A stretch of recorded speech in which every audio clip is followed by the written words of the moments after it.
अपनी जिंदगी में तेरे से ज्यादा गरीब औरत नहीं देखी जिसके नसीब में ना पति का सुख है ना मां बनने का। বলিউড অভিনেত্রী করিশ্মা কাপুরের প্রাক্তন স্বামী ও শিল্পপতি সঞ্জয় কাপুরের মৃত্যু নিয়ে নতুন চাঞ্চল্য তৈরি হয়েছে।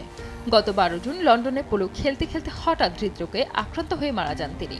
প্রাথমিকভাবে মৌমাছি গিলে ফেলে মৃত্যু হয়েছে বলা হলেও তার মা রানী কাপুর দাবি করেছেন তাকে হত্যা করা হয়েছে। ভারতীয় সংবাদ মাধ্যম থেকে জানা যায় সঞ্জয়ের মা রানী কাপুর দাবি করেছেন ছেলের স্বাভাবিক মৃত্যু হয়নি, বরং তাকে খুন করা হয়েছে।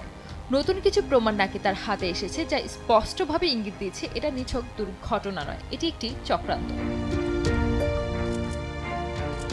রানী কাপুর ব্রিটিশ পুলিশের কাছে পাঠানো এক চিঠিতে জানিয়েছেন এই ষড়যন্ত্রে শুধু ব্রিটেন নয়, ভারত এবং সম্ভবত আমেরিকারও অনেক প্রভাবশালী মানুষ জড়িত থাকতে পারেন। এদিকে সঞ্জয়ের মৃত্যুর পর সোনা কমস্টারের দায়ভার নিয়েছে তার বর্তমান স্ত্রী প্রিয়া সাজদেব কাপুর। এখানেই শেষ নয়, সংস্থার প্রধান শেয়ার হোল্ডার হওয়া সত্ত্বেও রানী কাপুর পর্ষদের উপর অভিযোগ করেছেন তাকে মানসিক চাপে ফেলে একাধিক গুরুত্বপূর্ণ নথিতে সই করানো হয়েছে, এমনকি নিজের ব্যাংক অ্যাকাউন্ট থেকেও তাকে বিচ্ছিন্ন করে দেওয়া হয়েছে বলেও দাবি করেছেন তিনি।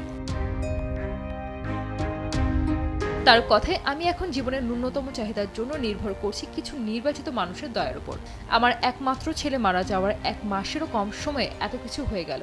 রানী কাপুর আরও দাবি করেছেন সংস্থার বার্ষিক সাধারণ সভায় যাদের বোর্ডে নিয়োগের প্রস্তাব রয়েছে তাদের বিষয়ে তিনি কোনো অনুমোদন দেয়নি। এই নির্বাচিত মানুষের তালিকায় রয়েছেন সঞ্জয়ের দ্বিতীয় স্ত্রী প্রিয়া সাজদেব কাপুর, যাকে নন এক্সিকিউটিভ ডিরেক্টর করার প্রস্তাব ঘিরেই শুরু হয়েছে এই নতুন বিতর্ক। এদিকে মায়ের এমন চাঞ্চল্যকর অভিযোগের পর স্বাভাবিকভাবে প্রশ্ন উঠছে সঞ্জয়ের মৃত্যু নিয়ে। আদৌ কি স্বাভাবিকভাবে মৃত্যু হয়েছে তার, নাকি বিপুল পরিমাণ সম্পত্তিই কাল হলো? Witnesses say a bee sting to his mouth triggered anaphylactic shock leading to a heart attack. 2003 সালে করিশ্মা কাপুরের সঙ্গে বিবাহ বন্ধনে আবদ্ধ হন সঞ্জয় কাপুর। রাজকীয় সেই বিয়ে নিয়ে বলিউডে দীর্ঘদিন আলোচনা হয়েছে, তবে তাদের বৈবাহিক জীবন সুখের হয়নি। 2014 সালে তারা আলাদা হয়ে যান এবং 2016 সালে এই দম্পতির ডিভোর্স হয়।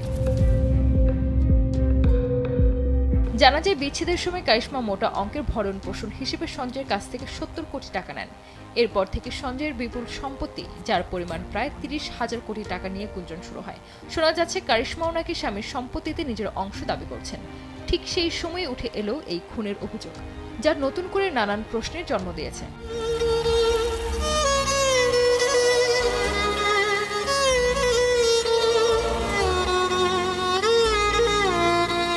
রানী কাপুরের এই অভিযোগ নিয়ে এখনো পর্যন্ত করিশ্মা কাপুর কিংবা তার ঘনিষ্ঠ মহল থেকে কোনো প্রতিক্রিয়া মেলেনি।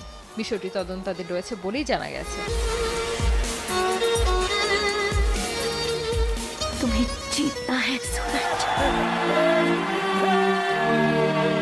সঞ্জয় ডাক্তার, দেশ টিভি।